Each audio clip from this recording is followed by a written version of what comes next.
I'd like to talk about China as our next topic.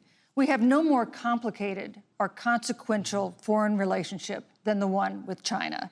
It is a huge market for American agricultural goods. It's a potential partner in dealing with climate change in North Korea. And in a video tonight, President Trump again blamed it for the coronavirus, saying China will pay. Vice President Pence, how would you describe our fundamental relationship with China? Competitors, adversaries, enemies? Susan, first and foremost, China is to blame for the coronavirus. During January, President Xi Jinping was well aware of how deadly the situation was. Yet he made a decision that would ultimately condemn the world. He allowed 5 million people to leave the epicentre of the virus, to leave Wuhan without being screened for COVID-19, before he decided to impose a lockdown. By the time they finally do that, we have a catastrophe on our hands. It's already spread to Singapore, to South Korea, to Japan. We're in the beginnings of the pandemic. And President Trump is not happy about it. He's made that very clear, made it clear again today. China and the World Health Organization did not play straight with the American people. Of course, Taiwan was blowing the whistle. They were sounding an alert. The world should have listened, including the World Health Organization. But we didn't, and we're in the situation we're in now. They did not let our personnel into China to get information on the coronavirus until the middle of February. Fortunately, President Trump, in dealing with China from the outset of this administration, standing up to China that had been taking advantage of America for decades in the wake of Joe Biden's cheerleading for China, President Trump made that decision before the end of January to suspend all travel from China. Meanwhile, China has denounced measures by the U.S. and other countries denying entry to Chinese citizens because of the coronavirus. Now, it says these nations are acting against World Health Organization recommendations. And again, the American people deserve to know Joe Biden opposed President Trump's decision to suspend all travel from China. He said it was hysterical. He said it was xenophobic. Vice President Pence. But President Trump has stood up to China. We're going to continue to stand strong. Thank you, Vice President Pence. We want to improve the relationship, but we're going to level the playing field, and we're going to hold China accountable for what they did to America with the coronavirus. Thank you. Susan, the Trump administration's perspective and approach to China has resulted in the loss of American lives. If we do things together well, almost perfectly, we could get in the range of 100,000 to 200,000 fatalities. American jobs.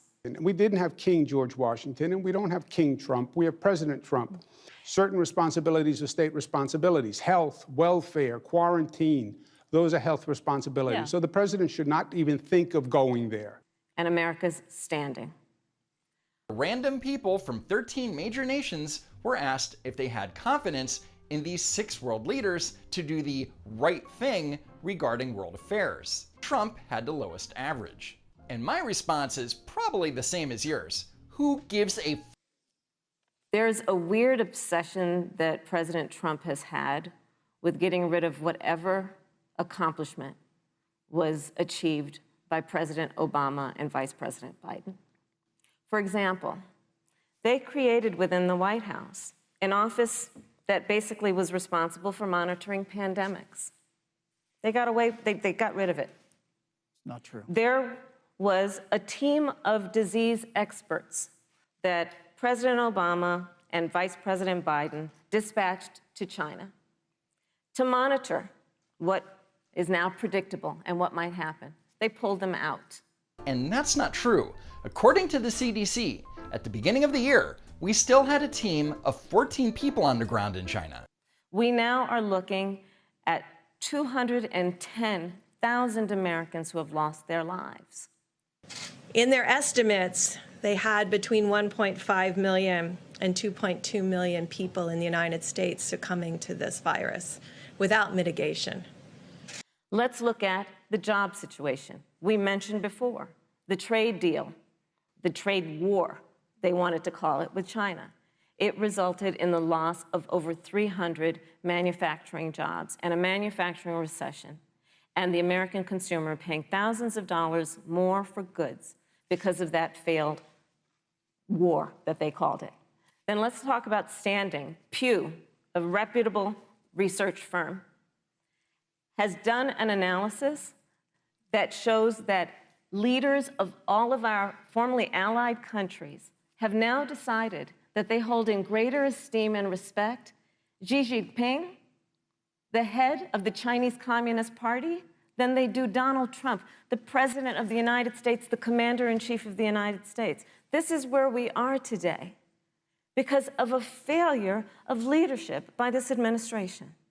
And again, you just see this massive leadership vacuum coming from Biden, the ineptitude, the lack of forward-thinking thought. Senator Harris, what is your definition of the role of American leadership in 2020? So, you know, Joe is, I love talking with Joe about a lot of these issues. And, you know, Joe, I think he said it quite well. He says, you know, foreign policy, it might sound complicated, but really it's relationships. So just think about it as relationships. Or Joe Biden at a public debate referencing Russian disinformation when he knows he sat face to face with me, that I traveled around the world with his son and his brother. To say that and associate that with my name is absolutely disgusting to me. And so we know this in our personal and professional relationships. You got to keep your word to your friends. It made me realize the Bidens had gone behind my back and gotten paid millions of dollars by the Chinese, even though they told me they hadn't and wouldn't do that to their partners. You got to know who your adversaries are and keep them in check. China is going to eat our lunch? Come on, man. They're not bad folks, but guess what? They're not competition for us. But what we have seen with Donald Trump is that he has betrayed our friends. President Trump became the first world leader to recognize Jerusalem as our capital. And today, the United States of America is opening its embassy right here in Jerusalem. Thank you, President Trump, for having the courage to keep your promises. And embraced dictators around the world. Let's take, for example, Russia. This is my last election. Yeah. After my election, I have more flexibility. Yeah. I understand. I transmit this information to Vladimir and stand with me. So, Russia, I serve on the Intelligence Committee of the United States Senate. America's intelligence community told us Russia interfered in the election of the President of the United States in 2016 and is playing in 2020. Что касается кандидата от Демократической партии, ну, например, кандидат Байден, он публично сказал о том, что он готов к продлению СНВ или к заключению нового договора об ограничении стратегических наступательных вооружений. А это уже очень серьезный элемент нашего возможного взаимодействия в будущем. You look at our friends at NATO. I have been very, very direct in saying that NATO members must finally contribute their fair share and meet their financial obligations. But 23 of the 28 member nations are still not paying what they should be paying and what they are supposed to be paying for their defense. Over the last 8 years, the United States spent more on defense than all other NATO countries combined. If all NATO members had spent just 2% of their GDP on defense last year, we would have had another $119 billion for our collective defense and for the financing of additional NATO reserves. He has walked away from agreements. You can look at the Iran nuclear deal. The nuclear deal gives Iran a clear path to an atomic arsenal. It does so because it gives them the three components that are necessary to produce this arsenal. First, unlimited enrichment in a few years. Second, it completely fails to address Iran's continuing development of ballistic missiles. And third, and this is new, It completely fails to address Iran's secret nuclear bomb program and its advanced work on weaponization. Which now has put us in a position where we are less safe because they are building up what might end up being a significant nuclear arsenal. Iran lied. Israel obtained half a ton of the material inside these vaults. And here's what we got. 55,000 pages. Another 55,000 files on 183 CDs. We were in that deal, guys. We were in the Iran nuclear deal with friends, with allies around the country. And because of Donald Trump's unilateral approach to foreign policy, coupled with his isolationism, he pulled us out and has made America less safe. Iran lied about never having a nuclear weapons program. 100,000 secret files prove that they lied. Second, even after the deal, Iran continued to preserve and expand its nuclear weapons know-how for future use. And in a few days' time, President Trump will make his decision on what to do with the nuclear deal. So, Susan, it's about relationships. And the thing that has always been part of the strength of our nation, in addition to our great military, has been that we keep our word. Want to add any caveats to that? Because it sounds kind of definitive. We will keep this promise to the American people. If you like your doctor, you will be able to keep your doctor, period. If you like your health care plan, you will be able to keep your health care plan, period. Period! How would that definitive statement sound post-implementation of said new Health Care Act when it has become abundantly clear that you cannot always keep your plan or your doctor? If you have or had one of these plans before the Affordable Care Act came into law, and you really liked that plan, what we said was you could keep it if it hasn't changed since the law's passed. No. What you said was you can keep it, period. But Donald Trump doesn't understand that because he doesn't understand what it means to be honest. Yesterday announced that the president was extending support for new swabs to get more specimens, to increase our testing capacity. So conversation, commitment, promise made, promise kept, 90,000 on the way, be distributed tomorrow. Thank you, Senator Harris. Vice President Pence, let me give you a chance to respond. Well, thank you. Well, President Trump kept his word when we moved the American embassy to Jerusalem. You know, when President Trump came into office, ISIS had captured an area of the Middle East the size of Pennsylvania. But President Trump unleashed the American military, and our armed forces destroyed the ISIS caliphate and took down their leader, al-Baghdadi, without one American casualty. Al-Baghdadi was responsible for the death of thousands. But notably, America's hearts today are with the family of Kayla Mueller, her parents of which are here with us tonight in Salt Lake City. Our daughter Kayla was taken as a hostage and murdered by ISIS. She went to Turkey to help Syrian refugees in 2012. In August 2013, she was asked by another aid worker to cross the border into Syria to help at a hospital. On August 4th, 2013, ISIS terrorists stopped her vehicle and took her captive. I know about your daughter's case, and I'm so sorry. They shaved her head, they beat her and tortured her. The leader of ISIS, Abu Bakr al-Baghdadi, raped her repeatedly.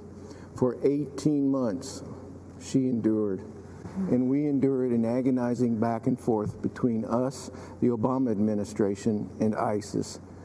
What happened to her is awful, and it should have never happened. President Obama refused to meet with us until ISIS had already beheaded other Americans.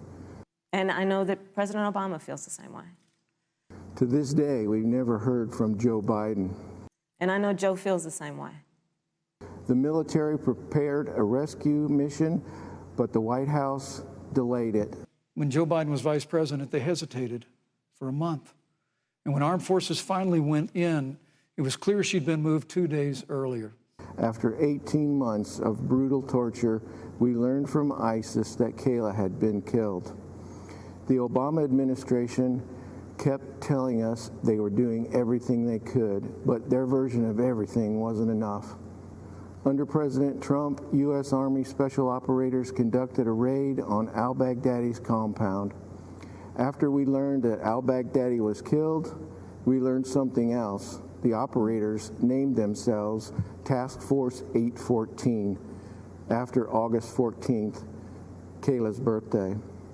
And the mission was named Operation Kayla Mueller. To those soldiers, thank you. The Trump team gave us empathy we never received from the Obama administration. Let me just say this, Kayla should be here. If Donald Trump had been president when Kayla was captured, she would be here today. When Kayla was a hostage, I'd go outside at night and look at the moon. I'd look at the moon and I'd promise her I'd do everything I could to get her home. Now when I see the moon, I'm reminded of my promise to her I couldn't keep. Joe Biden and Kamala Harris actually criticized the decision to take out Qasem Soleimani. It's really inexplicable, but with regard to Joe Biden, it's explainable. Because history records that Joe Biden actually opposed the raid against Osama bin Laden. It's absolutely essential that we have a commander-in-chief who will not hesitate to act to protect American lives and to protect American service members, and that's what you have in President Donald Trump. I would like to give Senator Harris a chance to respond, but not at such great length, because of course there are other topics we want to talk about. But I would like equal time. Yes. You mentioned Soleimani. Let's start there. So after the strike on Soleimani, there was a counter strike on our troops in Iraq. And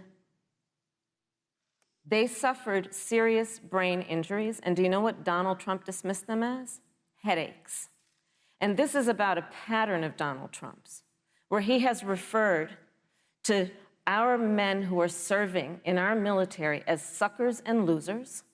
When President Donald Trump canceled a visit to the Ain Marne American Cemetery near Paris in 2018, he blamed rain for the last-minute decision, saying that, quote, the helicopter couldn't fly, and that the Secret Service wouldn't drive him there. Neither claim was true. I'm going to stop right there. Actually, that is true. Check it out. Trump rejected the idea of the visit because he feared his hair would become disheveled in the rain, and because he did not believe it important to honor American war dead, according to 4 people with firsthand knowledge of the decision of the discussion that day. In a conversation with senior staff members on the morning of the scheduled visit, Trump said, quote, why should I go to that cemetery? It's filled with losers. In a separate conversation on the same trip, Trump referred to the more than 1,800 Marines who lost their lives at Belleau Wood as suckers for getting killed. All right, well, let's debunk this. Jason Leopold, straight up debunk. Regarding the lead of this story, I obtained documents from the Navy via FOIA about Trump's 2018 trip to Ain Marne American Cemetery near Paris, and the documents say his transport was canceled by the Navy due to rain. Boom, fake news Atlantic. They claim that Trump didn't want to get his hair wet and said, I don't care about troops anyway. And here it is. Jason Leopold with the fact check. Let's take what he said about John McCain, a great American hero. And Donald Trump says he doesn't deserve to be called a hero because he was a prisoner of war. Let's take John McCain. I'm in Phoenix. We have a meeting that is going to have 500 people at the Biltmore Hotel. We get a call from the hotel. It's turmoil. Thousands and thousands of people are showing up. 3-4 days before, they're pitching tents on the hotel grass. The hotel says, we can't handle it. It's going to destroy the hotel. We move it to the convention center. We have 15,000 people. A beautiful day with incredible people that were wonderful, great Americans, I will tell you. John McCain goes, oh boy, Trump makes my life difficult. He had 15,000 crazies show up, crazies. He called them all crazy. I said, they weren't crazy. They were great Americans. These people, if you would have seen these people, I know what crazy is. I know all about crazies. These weren't crazy. So he insulted me, and he insulted everybody in that room. And I said, somebody should run against John McCain, who has been, in my opinion, not so hot. And I supported him. I supported him for president. I raised $1 million for him. It's a lot of money. I supported him. He lost. He let us down. But, he lost. So I never liked him as much after that, because I don't like losers. He's a war hero. 5.5 years. He's a war hero because he was captured. I like people that weren't captured, okay? I hate to tell you. Do you agree with that? He's a war hero because he was captured, okay? You can have, and I believe perhaps he's a war hero, but right now he said some very bad things about a lot of people. So what? And this is very important when you want to talk about who is the current commander-in-chief and what they care about and what they don't care about. I'm sorry, Vice President My son Pence. is a captain in the United Yes. States Marine Corps. My son-in-law is deployed in the United States Navy. I can assure all of you, with sons and daughters serving in our military, President Donald Trump not only respects but reveres all of those who serve in our armed forces, and any suggestion otherwise is ridiculous.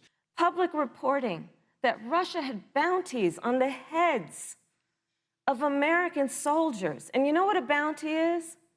It's somebody puts a price on your head and they will pay it if you are killed.